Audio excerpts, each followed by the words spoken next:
Net முடிச்சாச்சு. தண்ணி கட்டிட்டு வர்றாரு. தண்ணி பாயுது. வீட்டுக்கு வந்து செடி வந்து பாயுது. ஒரு லைனுக்கு வந்து 20லேருந்து 25 செடி வருது. அதிகம் ஆனால தண்ணி பாய்கிறது சொட்டிடுங்க. அப்படியே மேலே நோண்டிடலாம். பன்னீர் ரோஸ்ன்னு அதெல்லாம் பார் கொடுத்துங்க. காலையில் இப்போ நடுறேன்.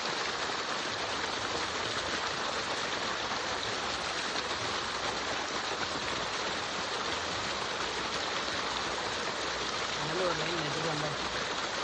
தலைவலி